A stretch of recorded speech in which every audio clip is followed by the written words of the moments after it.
안녕하세요. 오늘도 여러분들과 무역영어 공부를 함께할 이소영 관세사라고 합니다. 저희가 지난 시간까지는 인코텀즈 규칙을 완료를 했고요. 또 추심에 대해서 무신용장 거래 방식에 대해서 좀 공부를 했습니다. 무신용장 방식 같은 경우는 신용장 방식 외의 모든 방식을 의미하는 거고요. 대표적인 게 송금 결제 방식, 또 추심이 어떻게 보면 제일 대표적이죠. 무신용 방식에. 그 다음에 송금, 또 팩토링, 포페이팅, 에스크로 여러 가지가 있는데요. 그 중에서도 이제 요즘에 많이 비중을 차지하는 게 추심이 많이 나오고 있고요.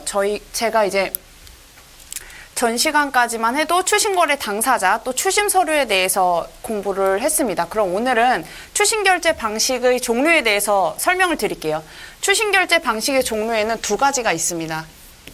DP 방식과 DA 방식 딱 두 가지가 있는데요. 추심결제 방식에서 먼저 DP 방식을 보실게요. 지급인도 방식이라고 하고요. 수출상이 매매계약에 따라 물품을 선적한 후에 관련 서류가 첨부된 일람불 화나옴을 누구를 지급인으로 할까요? 추심은 신용장 거래는 은행이 대금 지급 보증을 하기 때문에 당연히 화나옴은 발행인을 지급인으로 해서 발행되지만 추심거래 방식 같은 경우는 수입자가 최종으로 지급 의무를 지고 있기 때문에 화나옴도 수입상을 지급인으로 하여 발행을 하고, 발행을 하면 추심의뢰은행에 의뢰를 합니다. 의뢰를 해서 이 은행은 어디 은행일까요? 추심의뢰은행이겠죠, 당연히. 추심의뢰은행은 서류가 첨부된 화나옴을 수입자의 거래은행인 추심은행으로 송부를 해서 추심을 의뢰합니다. 그러면 추심은행이 수입상으로부터 대금을 지급받고 서류를 인도하면 지급받은 대금은 추심의뢰은행을 통해서 누구에게? 수출자에게 최종적으로 대금을 추심하는 행위가 바로 DP 지급 인도 조건입니다. 그래서 제가 이렇게 조금 그림으로 표현을 해놨는데, 매도인과 매수인이 먼저 매매계약을 체결하게 됩니다.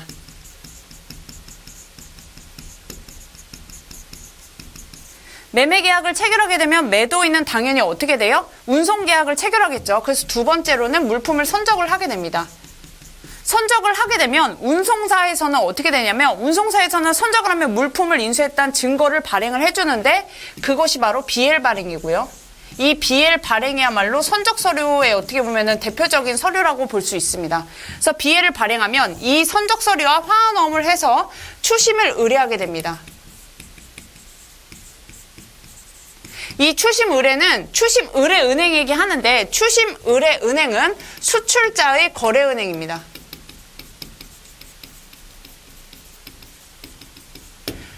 추심 의뢰를 이 서류 갖다 하면은 추심 의뢰은행이 이제 어떻게 되겠어요? 당연히 또 추심 의뢰를 하겠죠. 뭐를 가지고? 요거를 가지고 추심 의뢰를 하게 됩니다. 그러면 추심은행이 추심 의뢰가 들어오면 누구한테? 매수인에게 서류가 도착했다는 통지를 해줘요. 서류 도착 통지를 하면은 어떻게 돼요? 매수인은 추심은행에게 대금 결제를 하겠죠. 왜 대금 결제를 할까요? 바로 DP 조건은 뭐예요? 화환어음이 발행되고 선적 서류를 제시함과 동시에 어떻게 돼요? 대금을 결제해야지 뭐를 받아요? 선적 서류를 받죠. 선적 서류를 입수를 하면은 이걸 갖다가 어디로 가냐면, 매수인 같은 경우는 운송사에게 이 선적 서류를, 선화증권을 운송사에 제시를 해요. 그럼 이 운송사는 선적 서류를 받았으니까 뭐를 주겠어요? 당연히 물품을 주겠죠. 이제 물품을 주고, 추심은행은 대금 결제를 받은 걸 어디로 가요? 대금을 송부하고, 최종적으로 추심의뢰은행이 매도인에게 대금을 송부합니다.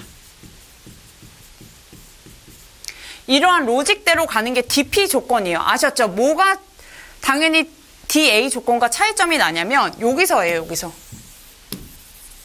선적 서류를 줌과 동시에 대금 결제를 해야 되는 건 DP 조건이에요. 이 뒤에 DA 조건은 좀 차이가 있는데 이 뒤에서 보실게요. 지금 DA 조건을 살펴보도록 하겠습니다.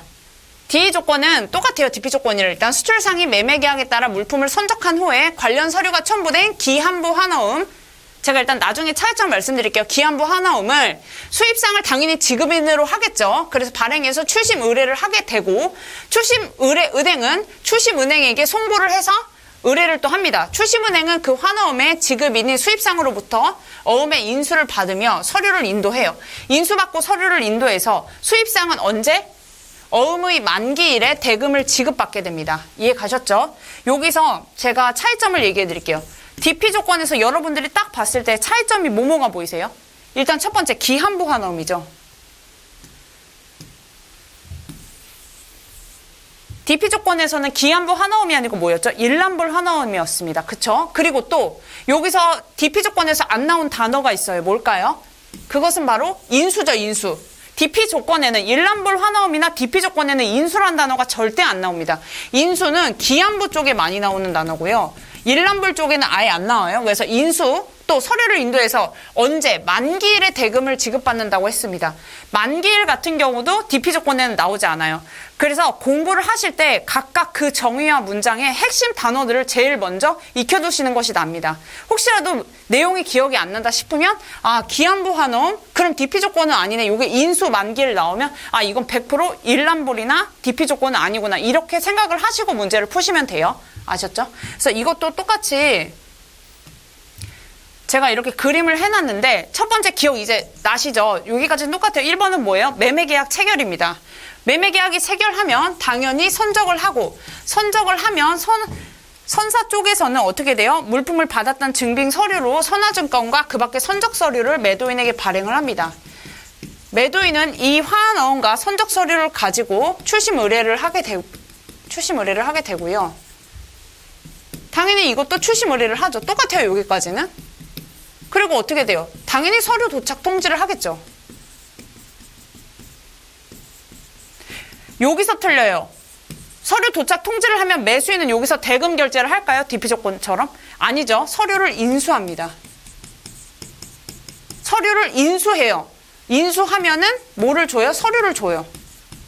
인수라는 행위를 매수인이 하면 그때 서류를 줍니다. 서류를 주면 어떻게 돼요?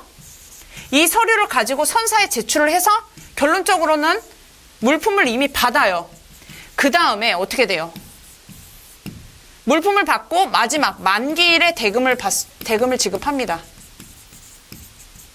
결론적으로 DA 조건에서 좋은 점은 뭐라고 생각해요? 물품을 이미 이 시기에 받아요. 그러면 물품 판매 대금으로 대금을 좀 지급할 수 있는, 어떻게 보면은 대금 공여, 자금 부담이 경감이 되겠죠. 그래서 만기일에 대금을 지급하게 돼요. 여기서 제가 여기는 뭐냐면 서류를 인수했으면 은행 같은 경우가 인수 통지를 해줍니다. 매수인이 서류에 대해서 인수를 했다. 그러면 출심의뢰은행도 똑같이 인수 통지를 해줍니다. 그리고 마지막으로 만기일에 대금을 지급을 하면 당연히 그 대금을 출심의뢰은행에 지급을 해주겠고 출심의뢰은행은 마지막으로 매도인에게 대금을 지급해줍니다. 이게 DA 조건의 로직이에요. 여기서 차이점은 똑같이 생각을 하시면 돼요. 정확히 여기겠죠. 여기서 차이가 나는 거겠죠. 서류를 인수를 하면 서류를 바로 준다. DP 조건은 서류를 주는 조건이 뭐예요? 대금을 줘야지만 서류를 주지만 여기는 수입상이 대금을 지급하지 않더라도 인수 행위를 함으로써 대금을 지급하게 되는 겁니다. 여기까지 이해하셨죠?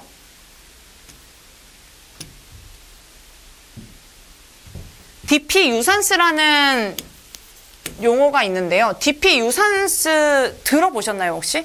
요것도 좀 이슈가 됐었던 어떻게 보면 내용이고 시험 문제 단골 손님으로 예전엔 나왔는데 지금도 좀 띄엄띄엄 나오고 있거든요. 그래서 같이 이렇게 이해를 하시면 되겠습니다. DP 유산스라는 것은 DP 조건은 뭐예요? 계속해서 반복적으로 말씀드렸다시피 선적 서류를 주면은 대금 지급과 함께 서류를 받는 건데 여기에 어떤 단어가 있어요? 유산스. 이건 뭐냐면 출심은행이 유산스 기간 동안에 서류를 보관을 해요. 보관을 하고 그 이후에 제시하여 대금의 지급과 상한으로 서류를 인도하는 방식. 여기서 진짜 헷갈려 하시는데 정확히 개념 정리를 잘 하셔야 돼요. 우선적으로 뭐냐면 DA는 차이점을 잘 보셔야 돼요. DA는 서류를 인수를 하고 서류는 일단 받는다는 뜻이에요. 서류를 수입상이 받아요.